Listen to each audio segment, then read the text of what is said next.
ګرانو عزتمندو مسلمانانو وروڼو، د الله عز وجل د مقدس کلام قرآن کریم څخه یو څو آیاتونه ستاسې مخ ته تلاوت شول.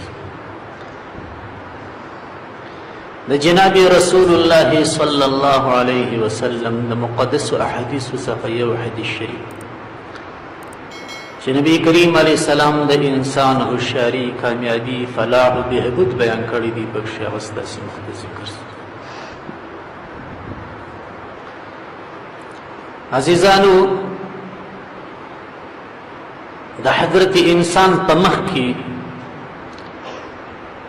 داسې مراحل موجود دي، داسې مزلونه او مسافتونه موجود دي. که چیرې دی خپل پر مستقبل باندې لږ سوچ و فکر و غور وکړي، نو په کومو ناخوالو چې دی اخته دی، د الله عز وجل د دین سره چې په کوم غفلت او لاپرواهۍ دی مبتلا دی، بیا دی لارې ته راځي. عقلمن انسان نبی کریم علیه السلام فرمایي هغه دی من دان نفسه، چې خپل ځان وپېژني. نن مسله په دغه څه کې ورانه پاته ده چې جهان موږ وپېژندی، اروپا او امریکا او روسیه مو وپېژندل، مختلف زبانونه او ژبې مو زده کړلې، مختلف فنونه او کلتورونه عنعنې مو زده کړلې، نقلونه مو وکړل، دنیا خلکو نن وپېژندل، رسنۍ، انټرنیټ، فیسبوک، فلان دې هر څه موږ سره نږدې کړل. صرف د دنیا شان نه دی، یو آیت کې پکار دی په قرآن کریم کې فوراً تفسیر غواړي، ورکړئ ګوګل کې ورکړئ. یو نیم ساعت مخکې موږ په یو جوړه کې ناست، یو نیم ساعت مخکې، یعنې 11 بجې، نو فوراً یې بوتلو د مړي جوړه او کندهار کې یو کس وژلی، شهادت رسول. نو قتل عمد و، نو قتل عمد په صورت کې حکم قصاص دی. که یو مسلمان بل مسلمان لره وژني، شریعت وایي حکم یې قصاص دی. ولکم فی القصاص حیات یا اولی الالباب. قصاص جاری کی په ملک کې، په دې کې ډېره لویه زندګي پرته ده. د 10 کسانو قاتل که چیرې د اولني وژل سوي کس په مقابل کې قصاص وی، د دې 19 کسانو ژوند به الله نن ژغورلی وی. لیکن ته قصاص نه کوې، قصاص نه کوي، ما بس بند پر آباسی چې دا قرآنی حکم نه دی. ولکم فی القصاص حیات یا اولی الالباب. ای د سوچ عقلونو خاوندانو، الباب د لب جمع ده، لب مغز ته وایي. ای د سوچ عقل خاوندانو، په قصاص کې ستاسو دپاره یو لوی ژوند دی. نو آیت راغی چې عفو وسي، نو بیا قصاص خو نسته، قصاص خو نه کېږي، خو مرکه یې راویستلې. نو په عفو کې بیا چی شته؟ یو مولوي صاحب الدیت خو نه نسته. نو دستي مو سره وکتل چې کتاب خو نسته، تاسې بسم الله. فمن عفي له من أخيه شيء فاتباع بالمعروف وأداء إليه بإحسان وكتبنا عليهم أن النفس بالنفس.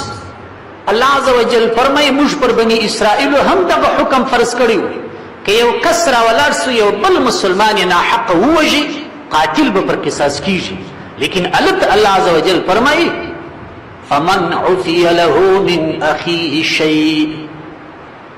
که چیرې د مقتول ورثه را ولاړ سول، د وژل سوي کس وارثان را ولاړ سول، و قاتل ته عفو وکړل چې زه موږ بخښلی، فاتباع بالمعروف.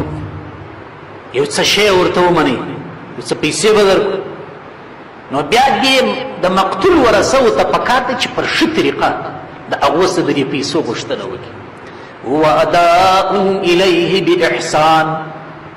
قاتل طرف ته پکار ده چې دا پیسې په ښه طریقه ورکړي. د اداء الیه باحسان په تفسیر کې دیت راغلی دی، یعنی په عمدن قتل کې کچيري ورسو د مقتول عفو وکړل، اخوتم دیت سته، هغه د مقتول دیت کې ورکړي. دا مې تر څو پورې ورته وویل چې نن موږ هر څه وپېژندل، دنیا او ما فيها مو وپېژندل، څلور کونجه نړۍ مو وپېژندل، شپږ طرفه شان مو وپېژندل، لیکن یو شی چې انسان نه دی پېژندلی هغه خپل ځان دی. ځان مې نه دی پېژندلی. وایي د پلانکي څه ځان ورک دی، دا ښه خبره ده. ځان دا دی چې خپل په ځان کې سوچ نه کوي چې څنګه عمل کوم، زما خورد و برد و رفتار و گفتار څنګه دی، زه پر څه طریقه روان یم. شتوری بې مهار د ځانه جوړی، شتوری بې مهار خو نو بیا علت کیسه ده. 40 سال عمری عزیزت گذشت، 40 سال عمری عزیزت گذشت، مزاجی تو از حال طفلی نگشت. پنج کتاب قربان سم، دا خو د پخواني خلکو کتاب دی.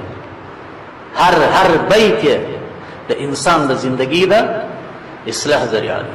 40 کاله وای در باندې تیر سول، ژر دې سپین سول، لا ته هغه کوچنی کله غټېږي.